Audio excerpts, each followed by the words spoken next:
Tu décides de vendre pas cher tes créations, t'es tellement gentil. Et tu vas tellement couler ton entreprise. Oui, tu dois adopter une stratégie de premium, de vente chère, de haut de gamme. Tu dois faire un produit cher, absolument. Telle doit être ta nouvelle stratégie si tu vends des créations artistiques ou artisanales. C'est ça que je te préconise complètement. Alors attention, bien évidemment, quand je dis de vendre cher, tout ce que je vais dire après, dès que je vais dire faut vendre cher, faut que ce soit premium, etc.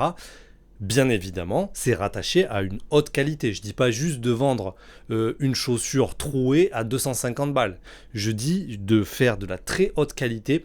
En fait, je parlerai plus de bonne qualité versus...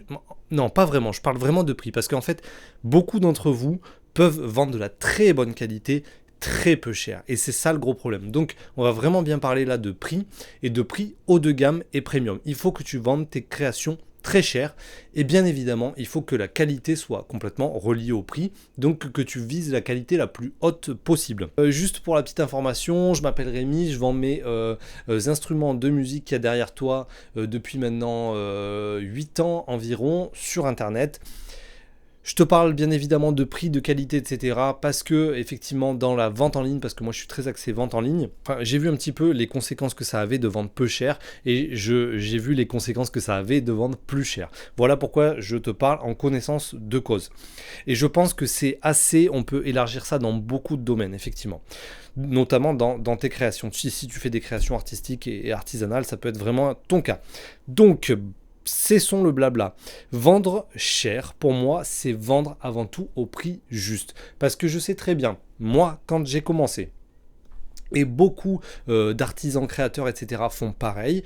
On ne calcule pas ses heures de travail, on ne calcule pas son perfectionnisme, on ne calcule pas sa qualité de matière première, etc. Et en fait, on vend un produit qui devrait se vendre 500 euros, on va le vendre 150 euros sur un marché. Pour moi, ça, c'est une catastrophe. Et c'est pas une stratégie qui est durable. C'est une stratégie qui peut un petit peu te lancer vite fait pour voir un petit peu si ton produit peut se vendre, s'il y a un petit peu d'intérêt autour, etc. Mais c'est pas du tout une stratégie d'avenir. Donc tu dois vendre au prix juste, savoir calculer ton prix et justement, c'est pas vendre cher pour vendre cher, mais c'est bien évidemment vendre au prix de ta main-d'œuvre, de tes matières premières, du fait que tu fasses des pièces uniques, etc. Donc vendre cher pour moi, c'est vendre à sa juste valeur avant tout. Je parle bien évidemment de ceux qui font un métier comme moi de passion, qui travaillent avec le cœur, qui sont vraiment des artisans précautionneux, minutieux et qui essayent vraiment de donner la meilleure qualité pour les clients. Je parle dans ce cas-là bien évidemment. Il faut absolument que tu combattes le syndrome du gentil. En fait, le syndrome du gentil, c'est quoi? Ah, je vais faire des petits prix parce que moi, je suis gentil hein, et je suis pas méchant. Parce que si je suis méchant, je vais faire des gros prix et c'est pas bien d'être méchant et c'est bien d'être gentil, quoi. Donc ça, c'est le syndrome du gentil. Alors, c'est super, le syndrome du gentil. C'est très gentil, c'est très mignon. Sauf que là, on est dans le fait de créer une entreprise, de vivre de sa passion, donc potentiellement de remplacer un métier salarié que tu avais avant ou que tu as peut-être en cours de route en train de développer ton entreprise, etc.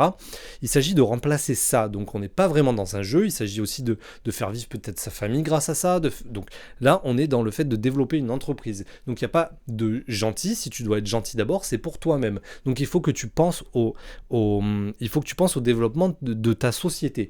Et je te le dirai ensuite après, mais le fait de dire je fais des petits prix, je suis gentil et tout, au final, t'es pas si gentil que ça avec tes clients et je t'expliquerai pourquoi. Tu dois vraiment abattre ce gros cliché de ouais, je suis méchant parce que je fais des prix à leur juste valeur de haute qualité. Ouais, je suis méchant parce que je fais des gros prix et par contre, je suis un super gentil qui fait des petits prix. Mais tu peux être super gentil, faire des petits prix.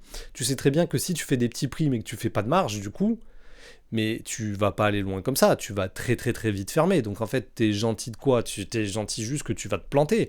Et t'auras été, ouais ok, il y a 2-3 gars qui t'auront acheté quelque chose qui valait pas du tout ce prix-là, ils auront fait un hold-up, ils auront acheté un truc à 100 balles au lieu de l'acheter à 500 balles, ils seront pas spécialement contents, t'auras pas été vraiment gentil profondément, mais toi, tu vas noyer ton entreprise comme ça. Donc cesse de penser comme ça, pense plutôt à la justice. Passe plutôt le syndrome du gentil au syndrome de la justice. Vends à des prix justes. Et si tu fais du premium, ce que je te conseille de faire, du haut de gamme, eh ben, il faut que tu vendes à des prix haut de gamme et premium. Donc, syndrome du gentil, on dit goodbye. Le pas cher, il faut bien te dire une chose, c'est quand tu vends pas cher, tu vas attirer des clients de pas cher. Les clients du pas cher, je te jure, t'as pas vraiment envie de les croiser tout le temps. C'est des galères.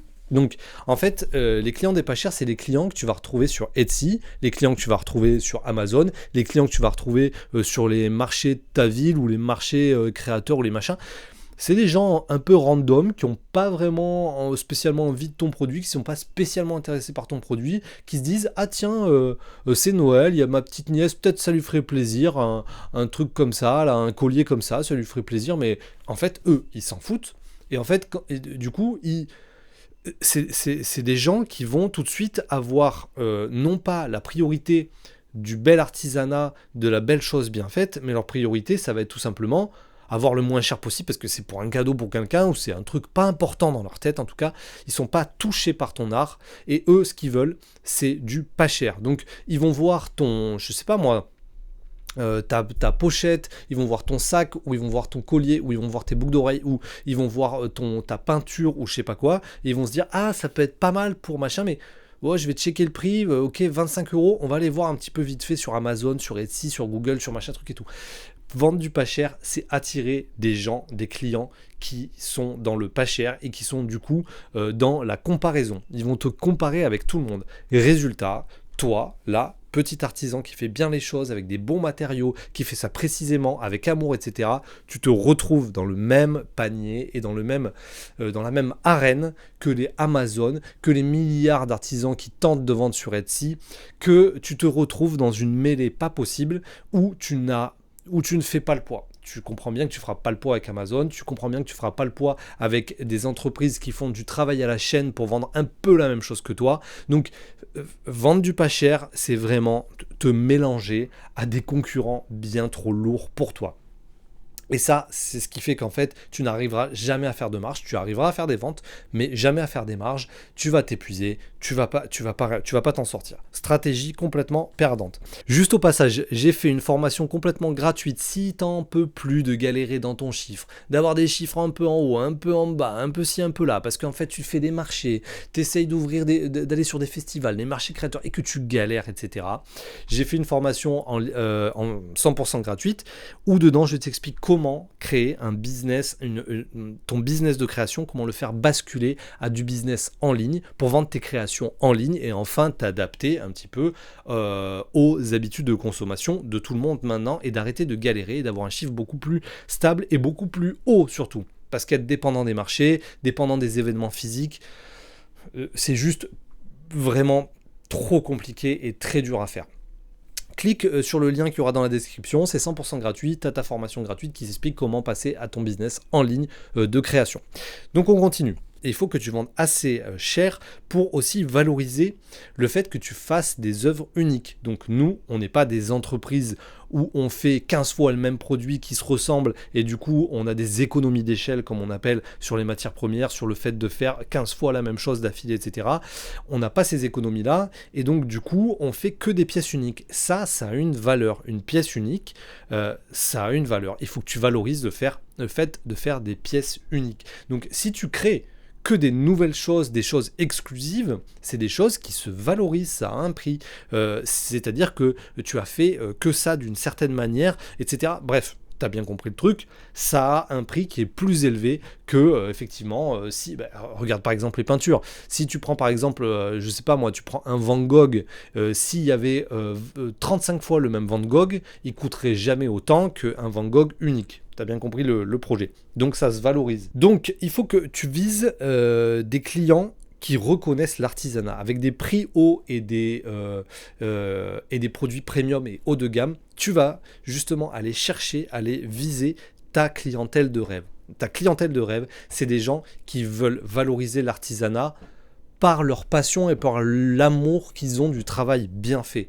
Donc du coup, ils vont reconnaître ce bon travail, ils vont reconnaître, parce que c'est des gens qui du coup vont comparer avec d'autres, et bien sûr, je parle en connaissance de cause, c'est-à-dire que moi, ce que je fais, Au début, j'essayais de vendre du pas cher. Au début, j'essayais de vendre des produits un peu pas top et trucs et tout. Mais j'étais en concurrence de malade avec des entreprises énormes qui font venir des containers et des containers de trucs moins bien faits que moi, etc. J'étais complètement très mal. Mais par contre, dans le fait de vendre des instruments de musique très haut de gamme, avec des bois très précieux, avec un montage fait vraiment de manière super perfectionniste, etc., eh ben, au lieu de se retrouver avec 400 concurrents en France, je me retrouve à 10 concurrents dans le monde.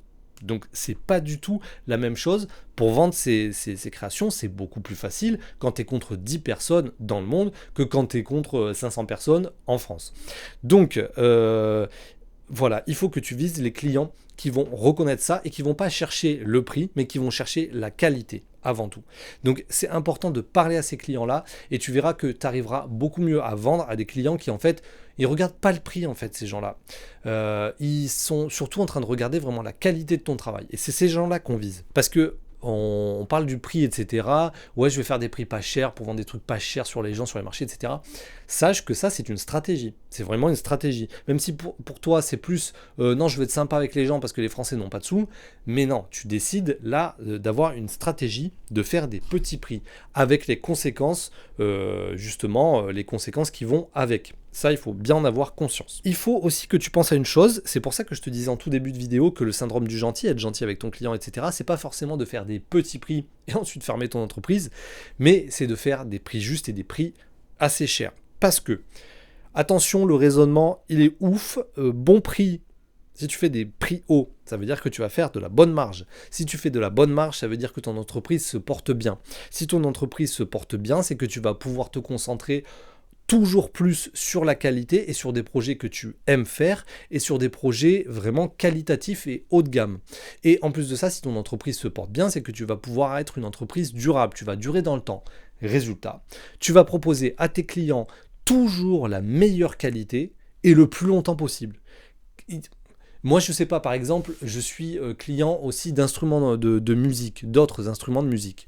Mais si ma boîte préférée qui fait les instruments, par exemple je joue du caron, s'il y a ma boîte préférée qui fait des carons qui sonnent le mieux, qui sont les plus ouf, etc., je préfère largement qu'ils me disent celui-là il coûte 800, mais je vais pouvoir en acheter toute ma vie et des trucs encore mieux parce que le mec va progresser tout le temps encore et encore, plutôt qu'ils me disent ah ok, je te fais un prix, je le vends 550, je suis content une fois, mais moi, 3 mois après, quand je veux m'acheter un meilleur modèle parce que c'est ma passion, je vois que l'entreprise a fermé. Ah ben non, ça c'est la cata. Donc au final, pour le bien du client, il faut absolument que tu fasses respecter tes prix. Ce qui est très important aussi, c'est que un prix bas a toujours une valeur perçue. Ton objet aura une valeur perçue basse en qualité. C'est-à-dire prix bas égale qualité basse. Et ça, c'est chez tout le monde. C'est automatique. Toi-même, ça t'arrive tout le temps. Bien évidemment que quand tu vois un manteau à 150 € et quand tu vois un manteau à 45 €, tu te dis waouh, 45 €, je vais me geler dedans. 45 €, il va rétrécir comme jamais. Je sais pas moi, 45 €, il y a une manche qui va tomber au bout de 4 fois.